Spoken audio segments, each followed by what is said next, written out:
자, 여러분, 밤하늘을 올려다볼 때 저 끝없이 펼쳐진 광활한 우주가 사실은 거대하고 복잡한 보물지도라는 생각 해보신 적 있나요?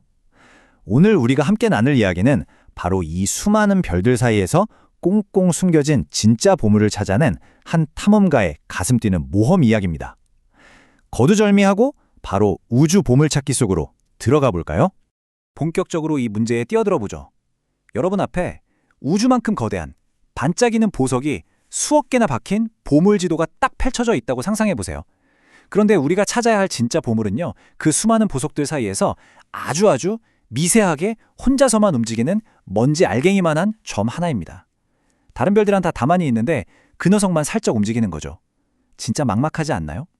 이걸 대체 어떻게 찾아낼까요? 생각만 해도 눈이 핑핑 돌고 포기하고 싶어지는 게 당연합니다. 이게 바로 과거 천문학자들이 직면했던 진짜 엄청난 난제였거든요. 시간을 거슬러서 1930년으로 가볼게요.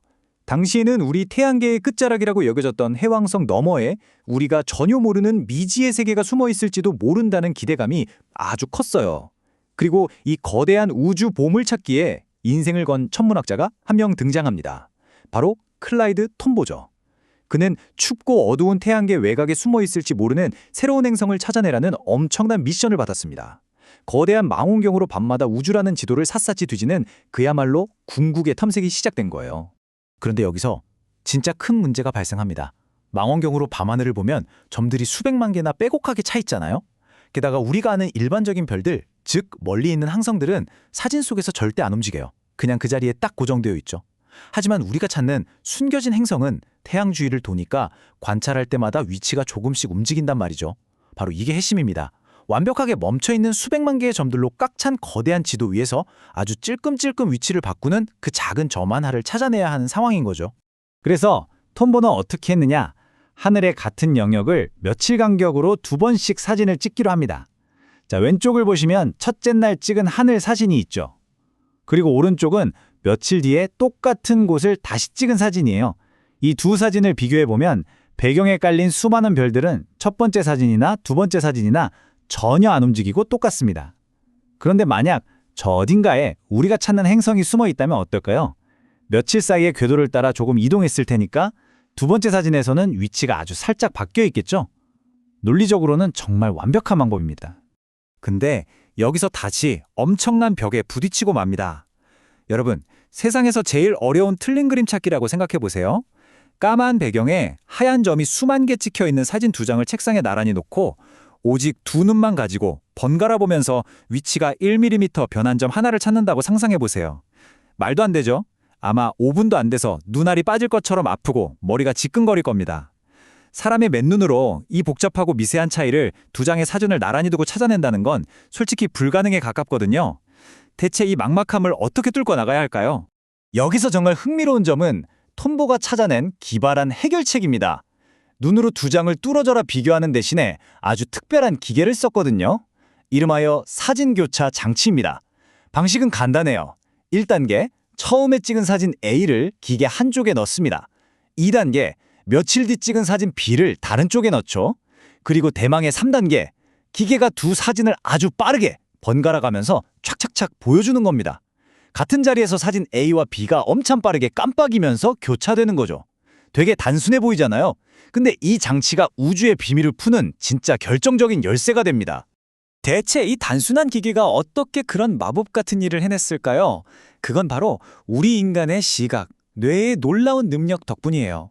우리 뇌는 가만히 있는 것들 사이에서 뭔가 움직이는 걸 감지하는데 엄청나게 특화되어 있거든요.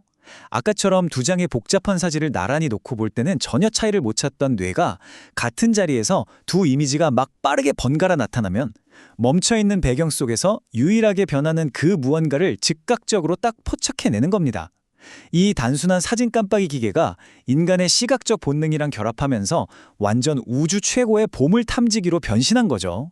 이 시각적 속임수가 진짜 기가 막히게 작동했습니다. 기계가 사진을 빠르게 착착착 넘기면 어떤 일이 벌어질까요? 수백만 개의 배경 별들은 사진 A장 B에서 위치가 똑같으니까 마치 시간이 멈춘 것처럼 완전히 정지된 하나의 이미지로 보입니다. 반면에 며칠 사이에 움직인 행성은요, 사진이 바뀔 때마다 위치 A에서 위치 B로 왔다 갔다 하겠죠. 그 결과 꽁꽁 얼어붙은 것처럼 멈춰있는 별들 사이에서 딱 하나의 점만 마치 살아있는 것처럼 톡 하고 튀어나옵니다. 그 캄캄한 우주 공간 속 별들 사이를 혼자서만 통통 튀고 펄쩍펄쩍 점프하는 것처럼 시야에 확 꽂히는 거죠. 자, 여러분, 1930년 그 역사적인 밤, 우리가 통보 옆에 같이 있다고 한번 상상해 보세요. 제가 통보가 되었다고 생각하고 그 순간을 들려드릴게요. 잠깐만요. 저기 있다. 세상에 움직였어요. 이 기계 속 좀 보세요. 수백만 개의 얼어붙은 별들은 꼼짝도 안 하는데 저 구석에 있는 저 작은 점 하나만 이리저리 펄쩍펄쩍 뛰고 있잖아요. 와, 마침내 해냈어요. 태양계 끝자락에 심겨진 보물을 드디어 찾았다고요. 어떠신가요? 기계가 사진을 교체하는 그 찰나의 순간에 통통 튀는 점을 딱 발견했을 때의 그 폭발적인 환희, 짜릿함이 전해지시나요? 여기서 우리가 짚고 넘어가야 할 가장 핵심적인 포인트는 이겁니다. 인간의 시각과 단순한 기계가 만들어낸 이 놀랍도록 기발한 비교 기법이 결국 천문학 역사상 엄청난 발견을 이뤄냈다는 거예요. 통보가 수많은 별들 사이에서 마치 춤추듯 점프하는 걸 발견했던 그 작은 점, 그건 철저한 관측을 통해 우주에 진짜로 존재하는 천체임이 밝혀졌고요. 마침내 명왕성이라는 멋진 이름으로 공식 확인되었습니다. 한 과학자의 끈기와 번뜩이는 아이디어가 만나서 우주의 지도를 새로 그리는 상징적인 발견을 해낸 거죠. 그리고 이 이야기는 과거의 위대한 발견이 오늘날 어떻게 이어지고 있는지를 아주 잘 보여주는 사례이기도 해요. 톰보가 처음 발견했을 때만 해도 명왕성은 태양계의 9번째 행성으로 불렸습니다. 하지만 과학기술이 더 발전하고 우주에 대한 우리의 이해가 깊어지면서 지금 천문학자들은 이 명왕성을 외소행성이라는 새로운 카테고리로 분류하고 있죠. 비록 부르는 이름은 바뀌었지만 1930년에 클라이드 톰보가 얼어붙은 우주라는 거대한 캔버스 위에서 움직이는 그 작은 한 점을 찾아낸 과학적 성취와 가치는 절대 변하지 않는 위대한 업적으로 남아있습니다. 자, 이제 이 탐구 시간을 마무리하면서 여러분께 질문을 하나 던지고 싶네요. 1930년 아주 단순하게 사진을 번갈아 보여주는 깜빡이 기계 하나가 우리 눈과 만나서 명왕성이라는 엄청난 보물을 찾아냈잖아요. 그렇다면 오늘날 비교도 안 되게 발전된 기술과 여전히 빛나는 인간의 창의성이 만난다면 어떨까요? 우리는 앞으로 저 끝없는 우주의 밤하늘 속에서 어떤 숨겨진 보물들을 새롭게 찾아낼 수 있을까요? 거대한 우주라는 보물지도는 아직도 탐험가들을 기다리고 있습니다. 언젠가 여러분 중 누군가가 그 새로운 발견의 주인공이 되기를 바라면서 오늘 이야기 여기서 마치겠습니다. 계속해서 밤하늘을 보며 멋진 꿈을 꾸시길 바랄게요.